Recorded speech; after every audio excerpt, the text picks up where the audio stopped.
Pemirsa, lautan kayu gelondongan menerjang Kabupaten Aceh Tamiang saat banjir bandang pada akhir November lalu. Kalian pasti sudah mendengar tentang bencana yang terjadi di Sumatera Barat.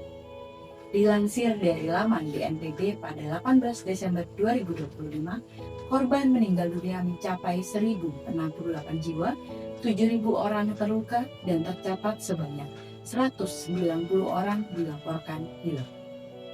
Bencana alam ini mengingatkan kita bahwa alam butuh dijaga dan kebijakan pariwisata harus memperhatikan keberlanjutan.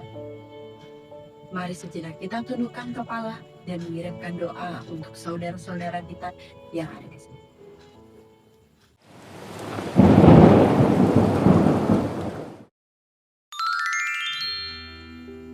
Tugas kita saat ini sebagai insan pariwisata adalah belajar, memahami, dan mencari solusi agar pariwisata bisa tumbuh tanpa merusak.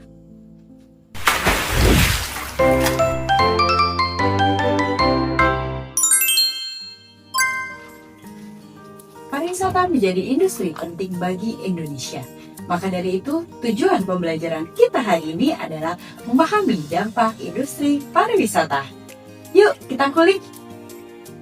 Industri pariwisata adalah serangkaian kegiatan yang melibatkan perjalanan, atraksi wisata, akomodasi, transportasi, kuliner, budaya, dan pelayanan. Industri ini bekerja seperti tim superhero yang semuanya saling mendukung satu sama lain. Disinilah pariwisata memiliki beberapa dampak. Untuk mempermudahnya, mari kita lihat dan kita kelompokkan dampak-dampak pada beberapa aspek. Yang pertama adalah ideologi, yang kedua politik, ketiga ekonomi, sosial, budaya, pertahanan dan keamanan, serta lingkungan. Dampak tersebut terbagi menjadi dampak positif dan dampak negatif.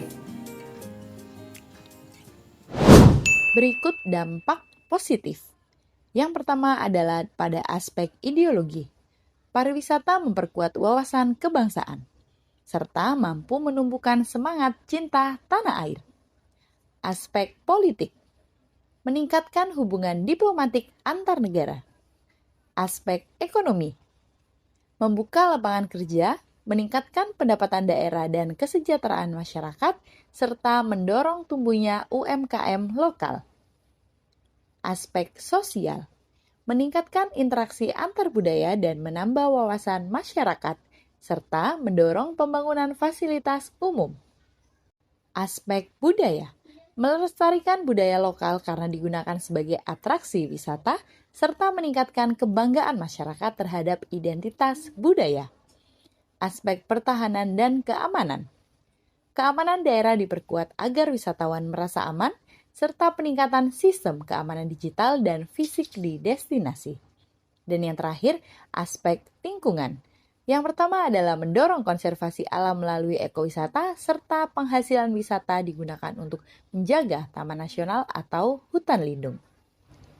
Sedangkan dampak negatif pada aspek ideologi adalah masuknya nilai-nilai luar yang tidak sesuai dengan ideologi bangsa, serta komersialisasi budaya. Aspek politik, konflik antar kelompok kepentingan terkait pengelolaan destinasi. Aspek ekonomi, kenaikan harga barang di daerah wisata, ketergantungan ekonomi pada pariwisata sehingga rentan saat terjadinya bencana, serta kebocoran ekonomi atau keuntungan mengalir ke perusahaan besar bukan ke warga lokal. Aspek sosial, perubahan gaya hidup masyarakat, konflik sosial akibat ketidakmerataan pendapatan. Aspek budaya, budaya dikomersialisasikan hanya demi uang, serta terjadi culture shock atau pergeseran nilai-nilai. Aspek pertahanan dan keamanan, potensi meningkatnya kriminalitas seperti pencopetan, penipuan, dan prostitusi terselubung, serta ancaman penyelundupan atau kriminal lintas negara di destinasi perbatasan. Dan yang terakhir, aspek lingkungan. Terjadinya kerusakan lingkungan akibat pembangunan, serta resiko bencana meningkat jika alam rusak.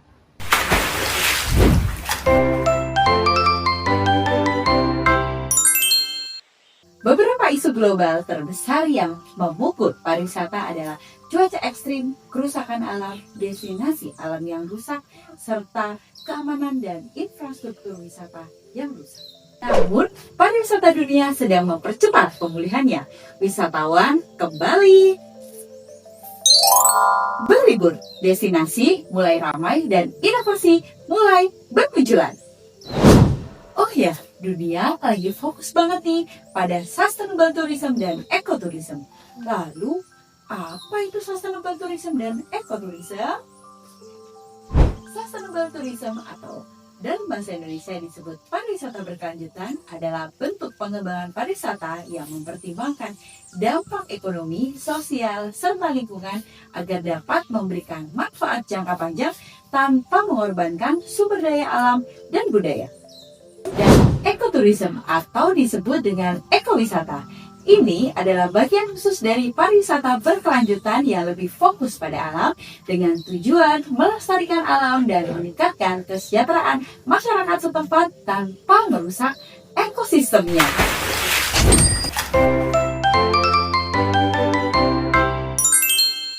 Jadi, pariwisata itu keren banget.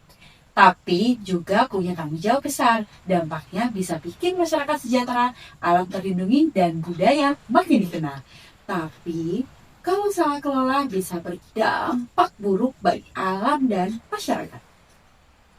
Terima kasih sudah belajar bareng Ibu Oni. Jangan lupa jaga alam, cintai budaya, dan jadilah generasi pariwisata yang membawa perubahan.